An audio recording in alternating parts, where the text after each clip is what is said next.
Palestina. Ceritanya bukan bermula dari 7 Oktober 2023. Dia dimulai jauh sebelum itu.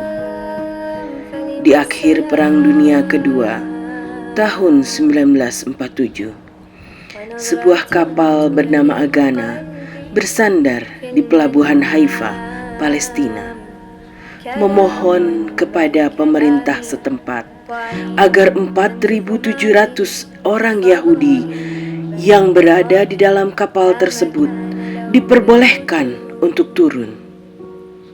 Karena di semua negara tujuan sebelumnya tidak ada yang mau menerima mereka. Bahkan pelabuhan Inggris menembaki kapal mereka. Palestina yang penuh kasih menerima kapal besar penuh pengungsi Yahudi. Mereka dipersilahkan turun dan tinggal di Palestina. Dijamu dan diperlakukan dengan baik. Mereka tinggal bersama di rumah-rumah orang Palestina. Diberi pekerjaan, diperbolehkan bersekolah di sekolah-sekolah milik pemerintah Palestina yang kala itu sudah maju dan modern pada masanya. Hingga tahun 1948, Yahudi laknat itu tiba-tiba saja memberontak, merebut, menyingkirkan, mengusir orang-orang Palestina dari tanah yang telah dimiliki nenek moyangnya selama ratusan tahun. Jika orang Palestina menolak memberikan tanah dan rumah mereka, Yahudi laknat itu tak segan menyiksa dan membunuh.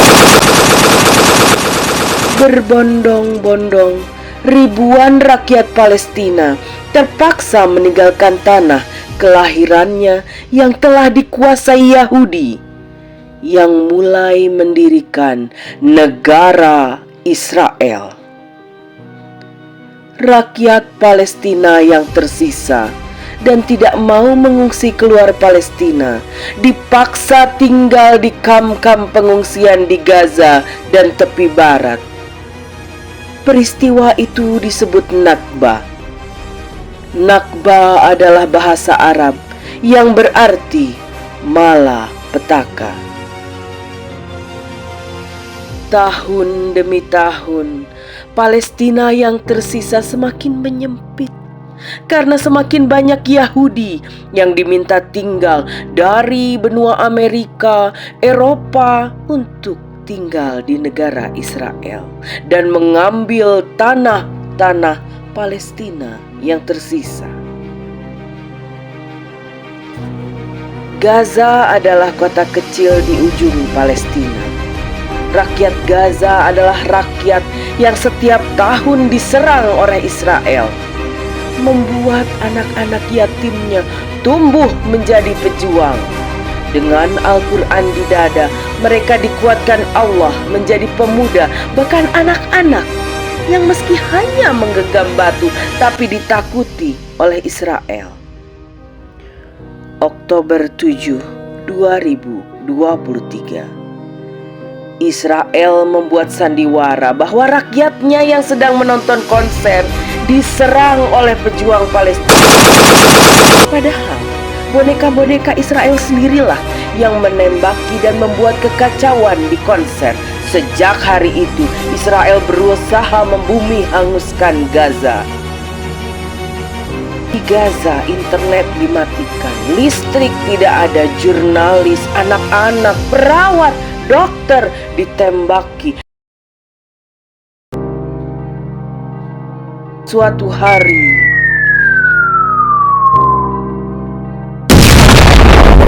cucuku, anakku, rumah mereka, ya Allah, rumah mereka. Mari Kek, kita segera ke sana. terlihat seorang kakek dan beberapa tetangganya menggali puing-puing reruntuhan. Dan kakek tersebut menemukan tubuh cucu kesayangannya.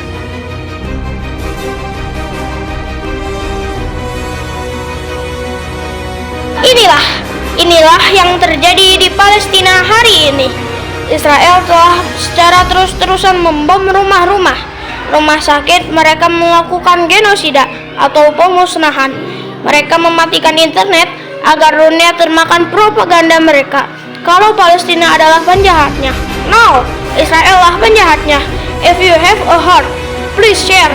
Bagikan berita tentang Palestina. Beritahu dunia, Free Palestine. Di sisi lain di Israel, Perdana Menteri Israel Benjamin Netanyahu kesal karena dunia mulai berpaling dari Israel. Terlalu banyak media sosial yang masih memberitakan kejadian sebenarnya di Gaza. Morning, Mr. Prime Minister.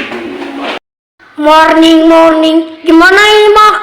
Facebook, Instagram masih banyak yang memberikan berita sesungguhnya tentang Palestina. Mana influencer yang memberikan keberpihakan kepada Israel? Susah, Mr. Netanyahu. Sekarang susah mencari influencer atau artis yang mau dibayar untuk menayangkan belaan untuk Israel. Artis-artis Hollywood juga sudah tidak bisa dibungkam. Sialan, mereka semua itu Palestina, sialan. Sudah habis ini anggaran Israel untuk memerangi mereka. Kenapa mereka tidak mau menyerah dan pergi saja sih? Mr. Netanyahu, gak boleh ngomong kasar loh. Tutup mulutmu, Elon Musk. X juga sama, tak bisa diatur. Camkan ini, Israel mah boleh melakukan apapun. Israel mau mengusir, mau berkata kasar. Kami mah istimewa. Tak puas dengan jawaban Mark Zuckerberg dan Elon Musk, para konglomerat dunia yang menguasai media sosial seluruh dunia tersebut, Perdana Menteri Israel kini berusaha mengadakan Zoom meeting bersama raksasa waralaba dunia yang selama ini rutin menyumbangkan dana pada Israel. Selamat siang, Mr. Netanyahu. Bagaimana ini? Mengapa aliran dana dari kalian berkurang? Kami mengalami kerugian di mana-mana, Mister. KFC, ini juga darimu. Mengapa sedikit sekali? Ya, maaf, Mister. Betul, Mister. Di mana-mana Muslim dan aktivis kemanusiaan memboikot produk-produk kami. Boikot seluruh dunia bikin pusing ini, Mister. Tenang, bertahanlah. Muslim itu seperti binatang yang akan kembali pada tuannya apabila mereka lapar. Baik, Mister. Perang setahun lebih menelan banyak biaya. Belum perjuangan rakyat Palestina juga tidak bisa dianggap sepele.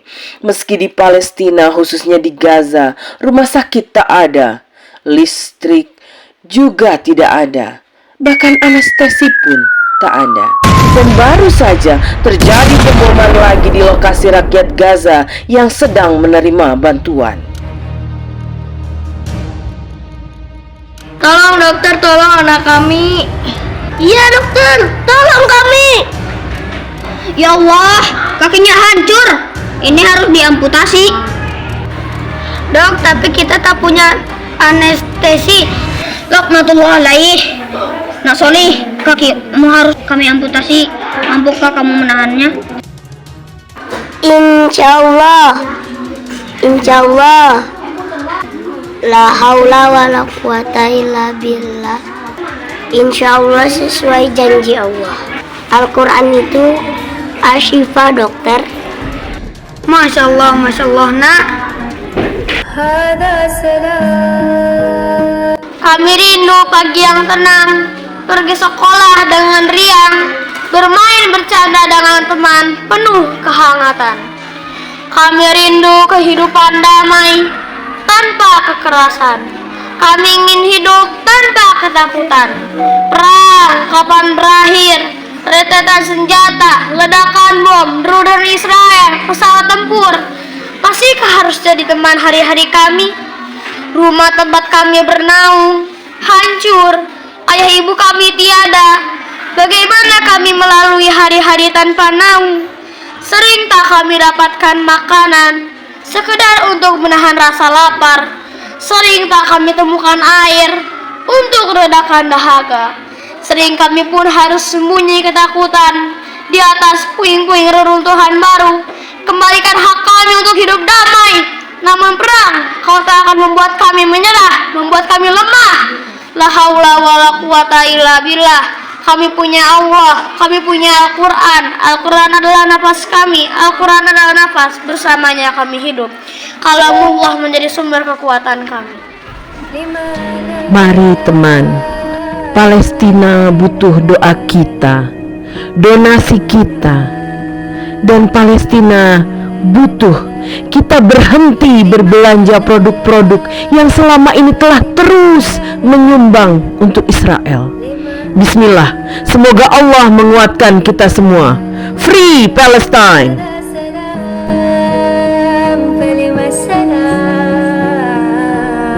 ونظرة تؤلم قلبي في المنام